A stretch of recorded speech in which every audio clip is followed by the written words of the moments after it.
নমস্কার। আজকে আবার এলাম একটা নতুন ভিডিও নিয়ে। নতুন বলতে এটা বেড়ানোর খুব একটা নয়। আমি প্রথমেই বলেছিলাম যে আমার চ্যানেলে শুধু বেড়ানো বা ট্রাভেল ডেস্টিনেশন এরকম কিছু থাকবে না, আরও অনেক কিছু থাকবে, যেটা এক্সপ্লোরিং ইন্ডিয়া। মানে ইন্ডিয়াতে অনেক রিচুয়ালস আছে, অনেক লাইফস্টাইলস আছে, তো সেগুলো আমি আমার ভিডিওতে তুলে ধরার চেষ্টা করব, আমার ইউটিউব চ্যানেলের মাধ্যমে তুলে ধরার চেষ্টা করব। তো আজকে একটা চলে এসেছি, খুব পুরনো, খুব প্রাচীন একটা মন্দির নতুন করে প্রতিষ্ঠা ঠিক নয়, মন্দিরটা সারিয়ে রিনোভেট করে প্রতিষ্ঠা করা হয়েছে। কোথায় এসেছি, কী পুজো, কী মন্দির, সেটা পরে বলছি। তো এখন দেখতে থাকুন, সব সঙ্গে থাকুন, এক্সপ্লোরিং ইন্ডিয়া উইথ সুতপা। আবার একটু পরে দেখা হচ্ছে। বিবিধের মাঝে দেখো মিলন মহান। সত্যি বড় বিচিত্র এই দেশ ভারতবর্ষ।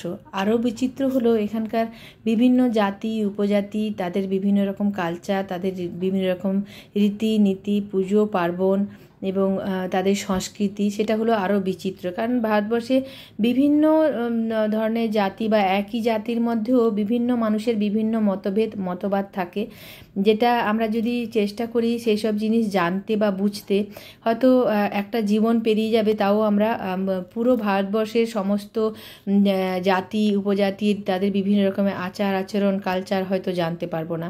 তো আমার সবসময় ঐকান্তিক প্রচেষ্টা থাকে যে কিছু জনপ্রিয় জায়গা যেমন এক্সপ্লোর করব, তেমনি যেসব জায়গা আমাদের লোকচক্ষুর আড়ালে আছে কিন্তু খুবই ইন্টারেস্টিং, যেসব জিনিস দেখতে বা তাদের কালচার তাদের সংস্কৃতি জানতে বা দেখতে খুবই ভালো লাগবে, ওই সব জিনিসও এক্সপ্লোর করে সবার সামনে তুলে ধরা, তাহলে যাতে মানুষ আমাদের নিজেদের ভারতবর্ষ সম্পর্কে কিছু জানতে পারে, কিছু বুঝতে পারে, ভালোবাসতে পারে। সেইভাবেই জানার মাঝে অজানাকে তুলে ধরার জন্য আজকে আমি চলে এসেছি আমাদের এই বাংলারই ছোট্ট একটা গ্রামে, একটা খুব প্রাচীন মন্দির সবার সামনে তুলে ধরবো বলে। এই মন্দিরকে ঘিরে যারা আছেন, কয়েকটি পরিবার আছে, তাদের জীবনযাত্রা কিভাবে অতিবাহিত হয় সারা বছর ধরে, বা খুব প্রাচীন মন্দির, খুব প্রাচীন কাল থেকে এভাবে এরা কিভাবে নিজেদের একটা নিজস্ব রীতিনীতি আচার আচরণ পুজো পার্বণ তৈরি করে মন্দিরকে ঘিরে কিভাবে নিজেদের আবর্তিত করছেন, এই মন্দিরই এনাদের সব কিছু। এবং মন্দির এত প্রাচীন কাল ধরে এই ঐতিহ্যটা এনারা ধরে রেখেছেন। সময়ের সঙ্গে সঙ্গে পুরনো কিছু বাহুল্যতা বর্জন করে আধুনিক মনস্কতা নিয়ে ঈশ্বরের সেবা করে চলেছেন। সেই সব কিছু তুলে ধরার জন্য সামান্যভাবে, পুরোটা তো তুলে ধরা যাবে না, যতটা সম্ভব সামান্যভাবে তুলে ধরার জন্য আমি এখানে এসেছি আজকে। দেখুন কি সুন্দর মন্দিরটা এনারা রং করেছেন। এই মন্দিরের বয়সও অনেক, এবং এই মন্দিরে কত বয়স এটা কিছু পরে জানাচ্ছি। আর এই মন্দিরের গায়ে যে এই কারুকাজ করা আছে, আমার যেহেতু পরিচিত জায়গা, ছোটোবেলা থেকেই আমি যেরকম দেখেছি এখনও সেই রকমই আছে। ওনারা যতবারই মন্দির সংস্কার করেন এই কারুকার্যগুলো কিন্তু ওনারা নষ্ট করেন না, এইগুলো এনারা বজায় রাখেন। তাছাড়া প্রথমে যেটা দেখালাম ছোট্ট ছোট্ট পুত্তলিকা দেওয়ালের গায়ে যে আছে, তো সেগুলো হচ্ছে বিষ্ণুর দশাবতারের বিভিন্ন রূপ। যেহেতু এটা একটি জগন্নাথ মন্দির এবং এখানে শ্রীকৃষ্ণকে নানাভাবে পুজো করা হয়, শ্রীকৃষ্ণ এখানে নানাভাবে পূজিত হন। গোপাল, শ্রীকৃষ্ণ, কিশোরা কিশোরী, লক্ষ্মী জনার্দন, রসিক জীব, নানাভাবে এনারা শ্রীকৃষ্ণকে ডাকেন। নানা মূর্তি আছে এবং নানাভাবে ওনারা পুজো করেন, নানা রীতিনীতি এরা মেনে চলেন। নিজেদের মতো এরা একটা জগৎ তৈরি করেছেন। মানে এই ছোট্ট গ্রামে এই কয়েকটি ফ্যামিলি, এনাদের পদবী গোস্বামী, তো গোস্বামীরা নিজেদের মতো করে এখানে একটা জগৎ তৈরি করেছেন। এবার বলি আমি কোথায় এসেছি। আমি এসেছি পূর্ব মেদিনীপুর জেলার পটাশপুর থানা অন্তর্গত তারক গ্রামে গোস্বামী ফ্যামিলিতে এসেছি। তো এনাদের খুব প্রাচীন একটা জগন্নাথ মন্দির আছে, মানে ওনাদের নিজস্ব মন্দির, যেটা বলতে গেলে না, এনাদের নিজস্বই মন্দির জগন্নাথ বলরাম সুভদ্রা আছে, যার ছবি আমি দেখাচ্ছি। তো সেই মন্দির খুব প্রাচীন মন্দিরকে সংস্কার করে নতুনভাবে আজকে আবার ভগবান এতদিন মানে ঠাকুরকে অন্য জায়গায় রাখা হয়েছিল, তো মন্দির সংস্কার করে আজকে আবার এখানে আনা হলো, নতুন করে মন্দির প্রতিষ্ঠা করা হলো। সেই উপলক্ষে একটা উৎসব হচ্ছে, তো এখানে আমি এসেছি। এটা আমার মামার বাড়ি। তো আমি যেরকম বলেছিলাম যে আমার চ্যানেলে আমি একটু অন্যরকম ভাবে সাজাবো, আমার চ্যানেলটা আমি অন্যরকম ভাবে রিপ্রেজেন্ট করব। তো সেই রকম ভাবেই আমি আজকে এই অনুষ্ঠানটা এখানে এসেছি। তো এখানে কিভাবে হয় অনুষ্ঠান, কিভাবে পুজো আর্চা হয়, তো সবকিছুই আমি কভার করব। তো দেখতে থাকুন, সঙ্গে থাকুন, আশা করি সবার খুব ভালো লাগবে। আজকে একটু অন্যরকম টাইপের একটা ফ্যামিলির পুজো, পাড়ার পুজো বলতে গেলে, এনাদের গোস্বামীদের পুজো। তো আশা করি সবার খুব ভালো লাগবে। দেখতে থাকুন, সঙ্গে থাকুন, এক্সপ্লোরিং ইন্ডিয়া উইথ সুতপা। এনারা হলেন জগন্নাথ বলরাম সুভদ্রা, এই মন্দিরের অধিষ্ঠাত্রী দেবতা। তাছাড়া রয়েছেন শ্রীকৃষ্ণ বিভিন্ন রূপে এখানে রয়েছেন, যেরকম বলেছিলাম রাধাকৃষ্ণ, কিশোরা কিশোরী, শালগ্রাম শিলা, গোপাল নানা রূপেই রয়েছেন। এখানে পুজো শুরু হয়ে গেছে, অনেকক্ষণ থেকেই পুজো চলছে। এবার ভোগ নিবেদনের আয়োজন চলছে, ভোগ নিবেদন হবে এবারে চলুন দেখে নিই এদের ভোগশালাটা কেমন, যেখানে ঈশ্বরের জন্য ভোগ রান্না হয়। এটা হচ্ছে মন্দিরের ভোগশালা। আচ্ছা, প্রাচীন কাল থেকেই কিন্তু এই মন্দিরের ভোগশালাটা এইরকমই আছে, এখানেই রান্না করা হয়। এদের এখানে এই যে পাড়াটা আছে, এই পাড়াতে এদের বাড়ি বলে, যেটা আমরা যেটা বলি বাড়ি, তো ওনাদের পালা পড়ে। আজকে এনাদের পালা পড়েছে, তো ওই মামি হন ইনি রান্না করছেন। এইটা পুরোটা হচ্ছে ভোগশালা, এইটা হচ্ছে মন্দির। এই মন্দিরের পেছনে এটা হচ্ছে পুরো ভোগশালা। তো দেখতে থাকুন, সঙ্গে থাকুন। মন্দির লাগোয়া এই পুকুরটাকে এনারা বলেন ঠাকুর পুকুর, আর এই ঘাটটাকে বলা হয় ঠাকুর ঘাট। এই ঘাটটি স্পেশালি ব্যবহার করা হয় ঠাকুরের ভোগ রান্না করার জন্য, জল নিয়ে ব্যবহার করার জন্য, ধোয়া মোছা সব কিছুই এই জলে করা হয়। আর পুরাকালে এই পুকুরের জলে রান্না করা হলেও এখন পরিষ্কার পরিশ্রুত পানীয় দিয়ে ঠাকুরের ভোগ রান্না করা হয়। ভেতরে ভোগ নিবেদনের আয়োজন চলছে, পুজো চলছে, আর বাইরে মন্দিরের বাইরের বারান্দাতে চলছে পাঠ। আর একদিকে চলছে কীর্তনের আসর, এনারা কীর্তন করছেন লাগাতার, এক নাগাড়ে কীর্তন গান হচ্ছে।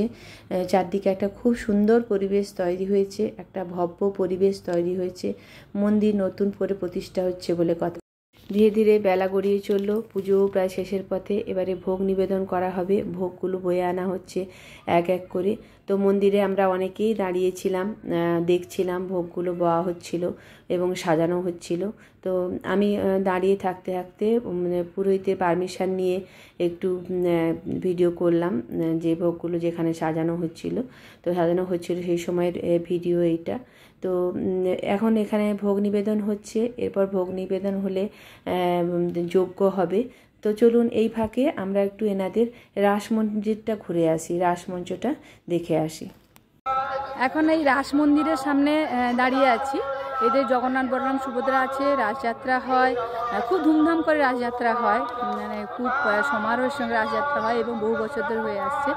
যেমন বলেছিলাম আমি যে খুব প্রাচীন মন্দির, এবং এরা মানে এখানকার এদের সব রিচুয়াল সব প্রাচীন ধর্ম মতেই হয়, মানে খুব সুন্দরভাবে প্রত্যেকটা অনুষ্ঠান, শ্রীকৃষ্ণের প্রত্যেকটা অনুষ্ঠান খুব সুন্দরভাবে হয়, সেরকমভাবে রাসযাত্রাও হয়। আর যেহেতু নিজস্ব মন্দির আছে, একটা ঐতিহ্য আছে, এদের রাস মন্দিরও কিন্তু আলাদা আছে এনাদের রাস মন্দিরও আছে আলাদাভাবে। তো পেছনে হচ্ছে এই রাস মন্দির, এইটা একটু ভালো করে দেখাচ্ছেন রাস মন্দিরটা। রাসের সময় ঠাকুর ওইখানে মেন মন্দির থেকে এখানে আসেন সমারোহের সঙ্গে। তো এটা হচ্ছে রাস মন্দির। এটা দেখুন রাস মন্দিরটাও কি সুন্দর দেখতে, আর একটু পুরনো হয়ে গেছে, এটাও এবারে সংস্কার করবেন এনারা। আর এই মন্দিরের মধ্যেই রাসের দিন মেন মন্দির থেকে শ্রীকৃষ্ণের যে বিভিন্ন মূর্তি আছেন, তো ওনাদের নিয়ে এসে মহা সমারোহের সঙ্গে ওনাদের নিয়ে এসে এই মন্দিরে রাখা হয়, পুজো করা হয়, সারা রাত ধরে হরিলুট দেওয়া হয়। আর যা যা কাজ থাকে রাসের দিনে সবই এখানে করা হয়। পরের দিন সকালে আবার এখান থেকে মেন মন্দিরে ফিরিয়ে নেওয়া হয়। তো মন্দিরটা খুবই সুন্দর, মন্দিরকে ঘিরে যে জায়গাগুলো আছে সবই দেবত্ব সম্পত্তি। পরিবেশটা মন্দির চারদিকে খুবই সুন্দর। এখন খাওয়া দাওয়া শুরু হয়েছে, ভগবানকে ভোগ নিবেদন করার পরে প্রসাদ খাওয়া দাওয়া শুরু হয়েছে। একদম দেখতেই পাচ্ছেন যে এরকম সাধারণত মানে অনেকেই দেখতে পান না, যাদের গ্রামের বাড়ি আছে হয়তো দেখতে পান, কিন্তু এখন আর এসব দেখা যায় না। একসঙ্গে পাত পেরে মাটিতে বসে খাওয়া, এটা মজাই আলাদা, আনন্দই আলাদা। তো দেখতে থাকুন, সঙ্গে থাকুন, এক্সপ্লোরিং ইন্ডিয়া এর শুরুটা। সুন্দর পাট পেড়ে খাওয়া দাওয়া হচ্ছে। এই জায়গাটার নাম স্পেশালি ঠাকুর দেওয়ার, মন্দিরের সামনের এই দুয়ারগুলোকে এনারা বলেন ঠাকুর দেওয়ার। তো সুন্দর পাট পেড়ে প্রসাদ খাওয়া হচ্ছে। তো দুদিকে দুটো দুয়ার আছে, তো সেই দুটো দুয়ারে খাওয়া দাওয়া হয়। প্রাচীনকাল থেকে যে কোনো অনুষ্ঠানেই এনারা এই দুটো দুয়ারে বসে খাওয়া দাওয়া হয়। আর একদিকে খাওয়া দাওয়া চলছে, অন্যদিকে যজ্ঞ চলছে ঠাকুর বাইর এটাকে বলে ওনারা, যে উঠোনটাকে, যেহেতু মন্দিরের সামনে। আর আগেই বলেছি যে মন্দিরকে ঘিরেই ওনাদের সব কিছু, মন্দিরকে ঘিরেই সব জায়গার একটা একটা করে নাম আছে। তো এই উঠোনটার নাম হচ্ছে ঠাকুর বাইর। এখানে যজ্ঞ চলছে, এবারে পুজো শেষের দিকে, আর আমাদেরও ফেরার পালা। তবে তার আগে মন্দির সম্বন্ধে কিছু কথা জেনে নেব এখানকারই এক দাদার কাছ থেকে। এখন আমি এই মন্দিরের সম্বন্ধে মানে মন্দির কতটা, মন্দিরের প্রাচীনত্ব সম্পর্কে, আর মন্দিরে কি কি পুজো হয়, মন্দিরটা কিভাবে পরিচালিত হয় সবকিছু জেনে নেব। বলছি যে এটা আমার মামার বাড়ি, আমার একজন দাদার কাছ থেকে সবকিছু ডিটেলসে জেনে নেব, এবং আজকে কেন পুজো হচ্ছে, আর সারা বছর ধরে কি কি অনুষ্ঠান হয় মন্দিরে, আর অতিথিদের কেমন ভাবে এখানে অতিথি সৎকার কেমন ভাবে হয়, কি হয়, সবকিছু দাদার কাছ থেকে ডিটেলসে জেনে নিয়েছি। আপনারাও দেখতে থাকুন আমার সাথে। আজকে কি উদ্দেশ্যে পুজোটা হচ্ছে মন্দিরে? আপনাদের নমস্কার জানাই। হ্যাঁ, আমাদের এটা গোস্বামী ভবনের মন্দির। এই মন্দির 240 বছরের পুরনো। এটা যেটা অভিষেক হচ্ছে 240 বছর। অভিষেক কথাটা বললাম কেন না, আমাদের মন্দির দীর্ঘদিন হলেও আমরা মন্দির একটু ভগ্ন অবস্থায় হয়ে গেছে, যার ফলে আমরা সেটাকে রিপেয়ারিং করেছি, মানে সংস্কার করেছি। সেই সংস্কার করার জন্য আমরা আমাদের কুলদেবতা জি যতজন আছেন তাদেরকে আমাদের একটা সুরক্ষিত ঘরে রেখেছিলাম। সেখান থেকে আমরা মন্দিরে অভিষেক করিয়েছি আজকে, যার ফলে আজকে আমাদের ফ্যামিলির, আমাদের আগে মেম্বার সংখ্যা ছিল 150 জন, তো এখন বাইরে সবাই চাকরি বাকরি নিয়ে বাইরে আছেন। তো সবাইকে আমরা একসঙ্গে পাওয়ার জন্য সবার আর্থিক বলুন মানসিকতা দিয়ে সকলে এমনভাবে সহযোগিতা করেছেন, যার ফলে আমরা আপ্লুত, এবং যার জন্য আমরা সবাইকে মিলে একসঙ্গে করার জন্য এখানে মিলিত হয়েছি। তো আমাদের এখানে লক্ষ্মী জনার্দন আছেন, বড় শিলামূর্তি, আর মুখ তো অনেকগুলো মুখ ওনার, আর তার সঙ্গে রঘুনাথজি থেকে শুরু করে শালগ্রাম সীমা অনেক আছেন। আর আমাদের কিশোরা রাধা কৃষ্ণ আছেন, অষ্টধাতু কৃষ্ণ, আর কিশোরা কিশোরী আছেন, গোপালজি আছেন, শিব আছেন, লক্ষ্মী আছেন, জগন্নাথ বলরাম সুভদ্রা পুরীর আদলে আছে। তো অতএব এইগুলো আমাদের একটা ঐতিহ্য বহন করে। আরেকটা জিনিস যেটা 5 কিলো চালের প্রসাদ প্রতিদিন হয়, যেটা হয়তো অনেক জায়গায় উঠে গেছে, সেটা আমাদের এখনো বর্তমান আছে। 5 কিলো চালের প্রসাদ এখনো পর্যন্ত আমরা রাখতে পেরেছি। তো যথেষ্টভাবে আমরা এইভাবে এগিয়ে চলছি। এটার আমাদের মেন অনুষ্ঠান হয় রাসোৎসব অঘ্রাণ মাসে, সেটা খুব জাঁকজমক করে হয়, পুরো ফ্যামিলিরই আর্থিক সাহায্যতে হয়, আমরা কোথা থেকে নিই না। আর আগে অনেক ঢাক টাক আসতো, এখন করোনা কালে একটা ঢাক এসছিল ভয়ে সবাই, সেখান থেকে বাড়িয়ে আগে 150-200 ঢাকের আসতো, এখন বাড়িয়ে আমরা সেটা 70-এর দিকে নিয়ে চলে গেছি গত বছর। এবছর আরো এমনভাবে মানসিক হয়েছে, আশা করছি 120-30 ঢাক ছাড়িয়ে যাবে। সেক্ষেত্রে সারা বছর অনুষ্ঠান তো লেগেই আছে, প্রত্যেক পুজোটাই আমাদের হয়, মানে 12 মাসে 13 বার বলতে যেটা প্রত্যেকেরই হয়। কেন হয় এটা প্রত্যেকের মধ্যে ভাগ করা আছে, পূর্বপুরুষরা ভাগ করে গেছেন, প্রত্যেকে এটা করতে হয়। ঝুলন হয়, জগন্নাথ আছেন রথ হয়, তারপরে আপনার লক্ষ্মী পুজোও হয়। আচ্ছা, লক্ষ্মী পুজো হয়, জন্মাষ্টমী হয়। হ্যাঁ, সেই গোবর্ধন যাত্রা হওয়া মানে সকলে ভাবছে যে এবার রাস আসছে। হ্যাঁ, তো সেটা তারপরে হয় আর কি, ভাই ফোটার আগের দিন সম্ভবত গোবর্ধন যাত্রাটা হয় প্রতি বছর। তার 1 সপ্তাহ পরে আমাদের রাসোৎসব হয়, যে রাসোৎসবে প্রচুর লোক খাওয়ানো হয়, এবং সেখানে লোকের পরিমাণ প্রায় ধরুন 150, প্রায় 1.5 মণ চালের প্রসাদ হয়, 1.5 মণ চালের প্রসাদ হয়। এইভাবে ধারাবাহিকভাবে চলছে আর কি।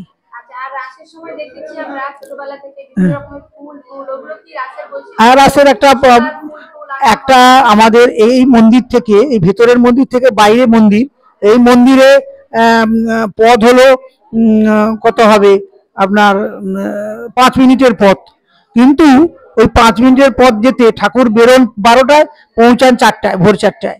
তার মানে কি, এতভাবে গ্যাদারিং হয় সেখানে, ওই ফুল টুল মশাল ইত্যাদি জ্বালিয়ে একদম শোভাযাত্রা সহকারে ঢাক, ব্যাংপাটি, কীর্তন সব একসঙ্গে একাকার হয়ে মিলেমিশে আমরা সকলে উপস্থিত হই, যার ফলে গ্যাদারিং হয়ে যায়, যার ফলে পৌঁছতে এত সময় লেগে যায়।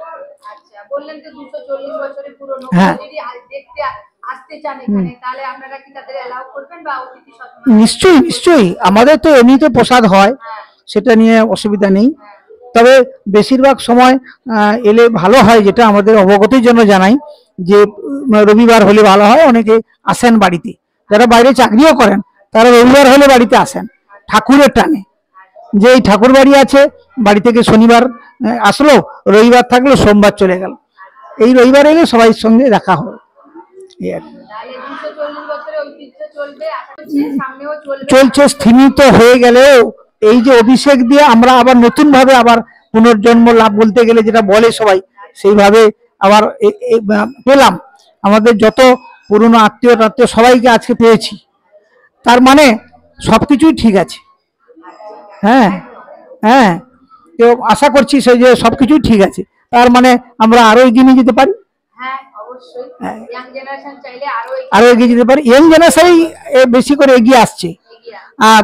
এখন যদিও ঠাকুর দেবতা কে নিয়ে কে কি করে জানি না, অনেকেই হয়তো টিভি এইসবের দিকে আসক্ত হয়ে গেছে, কিন্তু না, ইয়ং জেনারেশনই উদ্বুদ্ধ হয়ে এগিয়ে আসার ফলে আমরা করতে পেরেছি, নাহলে সম্ভব নয়।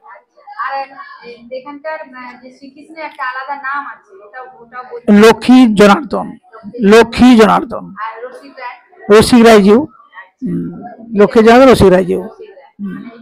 আমরাও ছোটবেলা থেকে জেনে এসেছি, সবসময় সবাই বলেন যে রসিক রায়, লক্ষ্মী জনার্দন চাইলে সবকিছু হবে।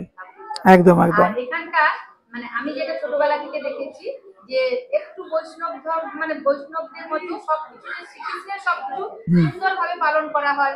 মানে আগে যেরকম আমাদের দাদু দাদুরা ছিলেন, ওনারা আপনারা দেখবেন পঞ্জিকাতে যে গোস্বামী মতে পুজো হয়, যে কোনো পুজোতে দেখবেন গোস্বামী মতে পুজো, সেটা আমাদের পালন হয়,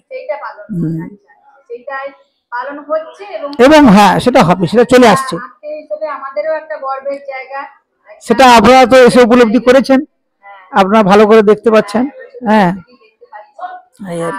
আপনাকে অনেক ধন্যবাদ। হ্যাঁ, আপনারা সবাই দেখবেন। হ্যাঁ, আমাদের সকলের ঐকান্তিক প্রচেষ্টায় আমরা করেছি, একা কেউ নয়, সকলের সঙ্গে আছেন। আমাদের 5 শরীর একসঙ্গে আছেন। কানাই গোস্বামী বাবু, আমার শ্রীকান্ত গোস্বামী বাবু, লক্ষ্মীকান্ত গোস্বামী বাবু, এবং অনন্ত গোস্বামী বাবু, পশুপতি গোস্বামী বাবু, রাজকৃষ্ণ বাবু থেকে শুরু করে আমার হৃষিকেশ গোস্বামী, হরিপদ গোস্বামী, নারায়ণ কিঙ্কর গোস্বামী, অনাদি গোস্বামী, এইভাবে আবার ওপাশে আমাদের একজন আছে অশোক গোস্বামী, অজিত গোস্বামী, এই অনেক জনকে নিয়ে আমরা এগিয়ে চলেছি, অনেকজনকে নিয়ে আমরা এগিয়ে। সুনীল গোস্বামী, তিনি একজন আমাদের প্রধান কবি, শক্তিগত গোস্বামী খুবভাবে আমাদেরকে সহযোগিতা করেন বা পিছনে থাকেন। পবিত্র গোস্বামী, পিনাকি কিঙ্কর গোস্বামী, আমার নাম দেবী কিঙ্কর গোস্বামী। আমরা এইভাবে এগিয়ে চলেছি আপনাদের সকলের আর্থিক এবং মানসিক সহযোগিতায়। আপনাকে অনেক ধন্যবাদ, আবার পরে দেখা হবে। থ্যাংক ইউ, ধন্যবাদ, আপনারা ভালো থাকুন। তো প্রসঙ্গত বলে রাখি, জগন্নাথ বলরাম সুভদ্রা কিন্তু এখানে কোনো নির্দিষ্ট সময়ে ওনাদের অঙ্গরাগ করানো হয় না, যখন প্রয়োজন হয় তখন অঙ্গরাগ করেন। আর বাকি শ্রীকৃষ্ণ, রাধিকা আর যা মূর্তি আছেন, ওনাদের অঙ্গরাগ একমাত্র রাসের দিন সকালেই করানো হয়, রাসের দিনই করানো হয়, অন্য কোনো সময় করানো হয় না সারা বছরে। তো আর ওনাদের রাস কিন্তু রাস পূর্ণিমার দিন হয় না, রাস পূর্ণিমার পরে যে পঞ্চমী আসে সেই দিন ওনাদের রাস হয়, রাসযাত্রা উৎসব হয়, তাই ওনাদের রাসকে পঞ্চমী রাস বলে। তো এদিকে বৈকালিক পুজোও শুরু হয়ে গেছে, যজ্ঞও চলছে, আর আমাদেরও ফেরার সময় হয়ে গেছে। একটা ঐতিহাসিক সময় বা একটা ঐতিহ্যশালী মন্দিরে, পুরনো প্রাচীন মন্দিরে একটা ঐতিহাসিক দিনের সাক্ষী হয়ে খুব ভালো একটা স্মৃতি নিয়ে এবারে বাড়ি ফেরার পালা। তো এতক্ষণ আমার সাথে আপনারাও দেখলেন যে খুব প্রাচীন একটা মন্দিরের, ঘরোয়া যদিও মন্দির, একটা খুব ফ্যামিলিরই মন্দির, যদিও সবাই আছেন, মানে সবাই দেখতে আসেন, সবাই এখানে প্রণাম করতে আছেন, পুজো দিতে আছেন, কিন্তু তবুও এটা এনাদের গোস্বামীদের নিজস্ব মন্দির এবং 240 বছর ধরে ওনারা পুজো করে আসছেন। ওনাদের রসিকরা লক্ষ্মী জনার্দনের সেবা করে আসছেন, জগন্নাথ বলরাম সুভদ্রার সেবা করে আসছেন, এইভাবেই ওনারা করতে থাকবেন। আর আজকে একটা বিশেষ অনুষ্ঠান ছিল, ওনাদের মন্দিরের আবার পুনরভিষেক বা পুনঃপ্রতিষ্ঠা ওনারা করলেন। আমার সঙ্গে আপনারাও সবাই ঘুরে দেখলেন, আশা করি আপনাদের খুবই ভালো লেগেছে। আর যদি ভবিষ্যতে এইরকম ভিডিও আরও দেখতে চান তাহলে অবশ্যই কমেন্টসে জানাবেন। তো দেখতে থাকুন, সঙ্গে থাকুন এক্সপ্লোরিং ইন্ডিয়া উইথ সুতপা। আর ভিডিওটা পুরো দেখার জন্য ধন্যবাদ। আবার দেখা হচ্ছে নতুন কোনো ভিডিওতে, আবার নতুন কোনো জায়গায় বা নতুন কোনো ডেস্টিনেশনে, অথবা নতুন কোনো ইন্ডিয়ান রিচুয়ালস কিংবা লাইফস্টাইল নিয়ে। তো দেখতে থাকুন, সঙ্গে থাকুন এক্সপ্লোরিং ইন্ডিয়া উইথ সুতপা।